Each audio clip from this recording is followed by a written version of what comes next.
O Brasil tem estatais demais. Empresas estatais são ineficientes. Empresa estatal é coisa de comunista. Privatizar traz melhorias aos serviços e alavanca a economia. Eu imagino que você já ouviu alguma dessas frases. Mas o que as pessoas querem dizer quando elas falam sobre privatizar empresas estatais?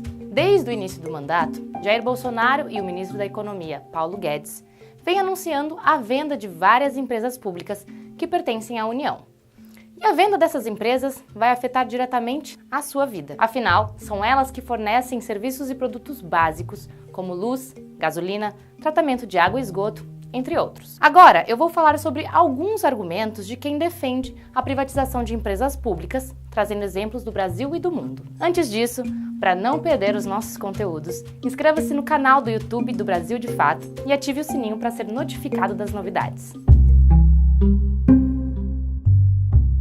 Privatizar uma estatal significa vender uma empresa que pertence ao povo brasileiro para uma instituição privada que pertence a pessoas físicas ou jurídicas. A primeira diferença básica entre uma empresa pública e uma empresa privada está no destino dos lucros. No caso de uma empresa privada, parte do dinheiro enriquece os donos das empresas e outra parte é investida em novos negócios que deverão gerar mais lucro. No caso de uma empresa estatal, os lucros voltam a ser investidos em serviços públicos, em tecnologia e no desenvolvimento do país a longo prazo. Ou seja, com o uso desse dinheiro, de um jeito ou de outro, quem ganha é a população. A segunda diferença entre elas é em relação ao interesse que guia essas empresas. O lucro obtido pela Petrobras, por exemplo, permite que o governo invista boa parte desses recursos em saúde e educação. Já o monopólio público na extração do petróleo possibilita que o Estado controle a flutuação dos preços da gasolina e não precise importar combustível ou derivados sob preços mais altos. Isso reduz o custo do diesel e afeta no preço da mercadoria que você compra no mercado, por exemplo. Por outro lado, o maior interesse dos acionistas privados é o de enriquecimento. E por isso, muitas vezes, o que pode ser bom para os negócios nem sempre traz benefício às pessoas. Mas, Pamela, as empresas públicas não são eficientes e a competição vai trazer melhorias. Será que isso é verdade mesmo? Quantas vezes você já passou raiva com a sua empresa de telefonia e internet? Somente em 2018, a Anatel registrou 2.900.000 reclamações contra as operadoras telefônicas. E por que eu estou falando isso? Para entender o mau funcionamento das telecomunicações, é preciso voltar a 1998. Naquele ano, o então presidente Fernando Henrique Cardoso também iniciou um audacioso projeto de privatizações, assim como esse de Bolsonaro. Na época, as 12 empresas estatais que compunham a Telebrás foram vendidas por 19 bilhões de reais. O valor parece alto, mas naquele ano, a Telebrás rendeu mais lucro do que a Coca-Cola. E se continuasse pública, é provável que, pelo tanto que nós usamos o telefone hoje, a empresa rendesse muito dinheiro aos cofres públicos. Outro exemplo, a privatização do setor elétrico, que levou o país à crise do apagão em 2001. É essa venda, há anos atrás, que faz com que a gente pague preços altíssimos na conta de luz hoje em dia. Entretanto, o caso mais emblemático é o da mineradora Vale do Rio Doce, vendida em 1997. Até então, ela era uma das estatais brasileiras mais lucrativas e foi vendida por 3 bilhões e 300 milhões de reais. Praticamente a preço de banana, já que somente as suas reservas eram calculadas em mais de 100 bilhões de reais. Hoje a Vale é responsável pelo assassinato de pelo menos 248 pessoas pelo rompimento da barragem do Feijão em Brumadinho e por outros 19 mortos pelo rompimento da barragem do Fundão em Mariana.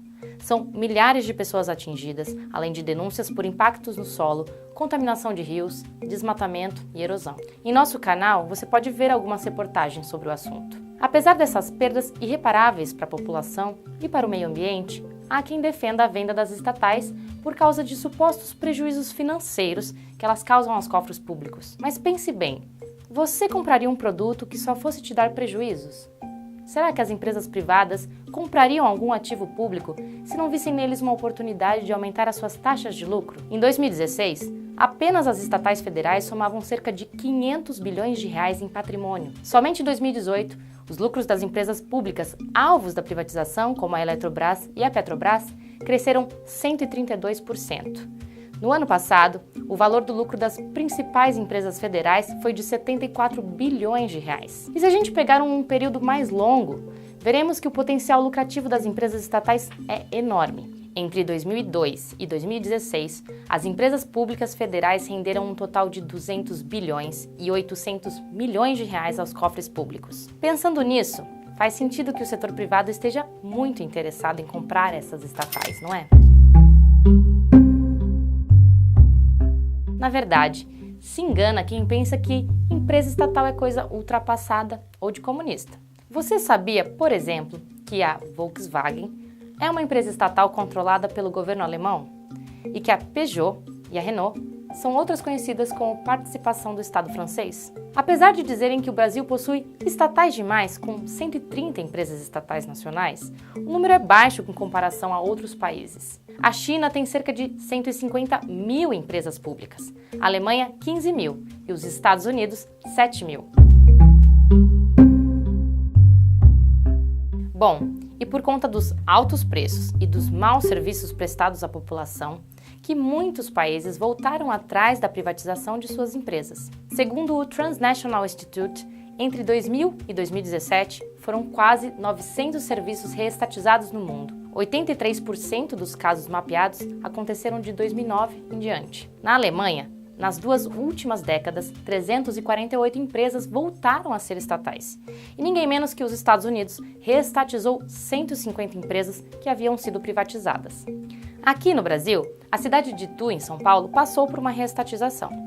Depois de 10 anos enfrentando o aumento de tarifas, sucateamento de equipamentos e grave racionamento de água, o sistema de saneamento básico da cidade voltou a ser público. Pensando nisso e em todo o potencial estratégico que as empresas estatais têm, faz sentido que o Brasil caminhe na contramão do mundo? Confira os outros 2 vídeos dessa série para entender melhor a política de privatizações do governo Bolsonaro e também quais são os possíveis efeitos para a sua vida caso as empresas sejam privatizadas. Eu te vejo lá!